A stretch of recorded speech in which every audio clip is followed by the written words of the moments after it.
प्यारे बच्चों, आज हम अध्याय 5 यूक्लिड की ज्यामिति का परिचय के अंतर्गत पहली प्रश्नावली का चौथा प्रश्न हल करना शुरू करेंगे। यदि दो बिंदुओं ए और बी के बीच एक बिंदु सी ऐसा स्थित है कि AC इक्वल टू BC है, तो सिद्ध कीजिए कि AC बराबर हाफ ऑफ AB, यानी पूरे जो रेखा है AB वो क्या है, उसके आधे के बराबर है। एक आकृति खींचिए, इसे स्पष्ट कीजिए।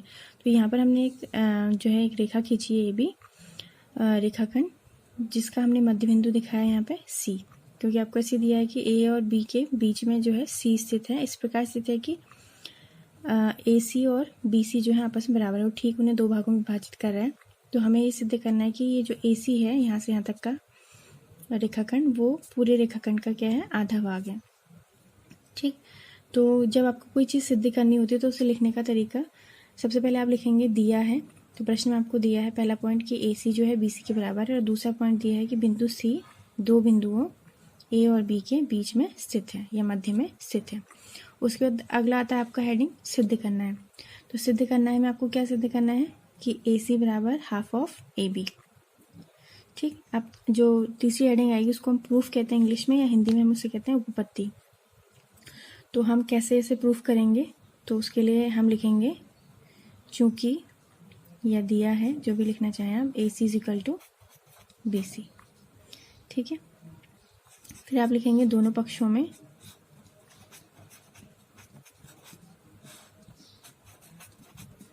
AC जोड़ने पर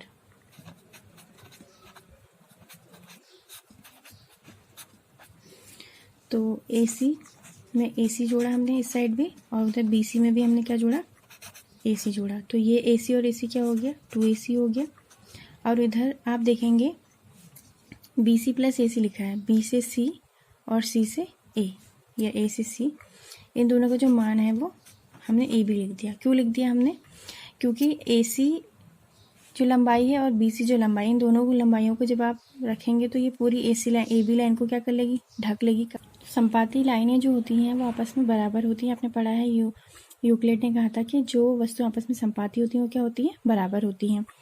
तो यानी BC और AC की दोनों की लंबाई मिलके क्या है, AB के बराबर है।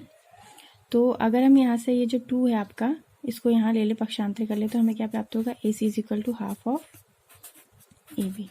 तो ये हमारा जो है प्रूव हो गया है। इसके बाद बढ़ते हैं अगले प्रश्न पे। अगला प्रश्न है पांचवा प्रश्न। प्रश्न संख्या 4 में C रेखाखंड AB का मध्य बिंदु कहलाता है।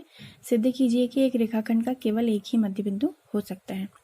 तो हम इसकी शुरुआत करें। हमने सबसे पहले क्या करा है, एक रेखाखंड यहाँ पे खींचा हुआ है, जिसमें हमने मान लिया कि इसके दो मध्य बिंदु हैं C और D। इसमें हमने लिखा सबसे पहले कि माना दो मध्य बिंदु हैं इस रेखाखंड के, C और D, और प्रश्न में हमें दिया है कि C जो है रेखाखंड AB का एक मध्य बिंदु है। ठीक, 2 पॉइंट्स हमने यहाँ पे लिखे। फिर हमें सिद्ध करना है कि एक रेखाखंड का केवल एक ही मध्य बिंदु होता है। अब आते हैं अपने प्रूफ पे, उपपत्ति पे। तो हम इसमें लिखेंगे कि यदि C AB का मध्य बिंदु है तो AC is equal to half of AB। जैसा भी हमने पिछले प्रश्न में प्रूफ किया था कि यदि कोई बिंदु किसी का मध्य बिंदु होता है, C अगर AB का मध्य बिंदु है, तो A से C का जो डिस्टेंस है वो पूरी रेखा का क्या होगा, आधा होगा, यानी AC क्या होगा, हाफ ऑफ AB। से हमने इक्वेशन नंबर 1 मान लिया। फिर दूसरा पॉइंट है कि अगर हमने जैसे माना था कि दो मध्य बिंदु है, तो हमने C के पहले मध्य बिंदु C के आधार पर ये इक्वेशन लिखी है। दूसरे मध्य बिंदु D, अगर वो भी मध्य बिंदु है तो वो भी क्या होगा, पूरे रेखाखंड का आधा होगा। A से D का डिस्टेंस क्या होगा, हाफ ऑफ AB, यानी पूरी रेखाखंड का आधा होगा। तो इस प्रकार हमें दो समीकरण प्राप्त हुए। अब हम समीकरण 1 और 2 की तुलना करेंगे। ठीक है, 1 और 2 की तुलना करने पर हमें क्या प्राप्त हुआ, AC is equal to AD। क्योंकि दोनों के इधर वाले पक्ष बराबर हैं तो ये इस तरफ वाले पक्ष अपने आप ही बराबर हो गए, तो AC is equal to AD हमें प्राप्त हुआ। यानी इस रेखाखंड में अगर हम देखते हैं तो A से C और A से D का डिस्टेंस क्या होना चाहिए, आपस में बराबर होना चाहिए। तो आप लिखेंगे परंतु ऐसा तभी संभव है, एक रेखाखंड में अगर आपके दो बिंदु स्थित हैं और दोनों ही की जो है एक अंत बिंदु से अंत सिरे से दूरी समान है, तो ऐसा तभी संभव है जब C और D एक ही बिंदु पर स्थित हो। एक ही बिंदु हो या एक ही बिंदु पर स्थित हो। ठीक, अर्थात एक रेखाखंड का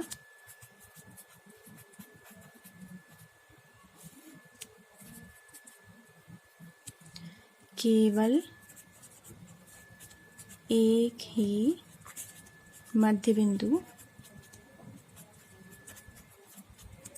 हो सकता है।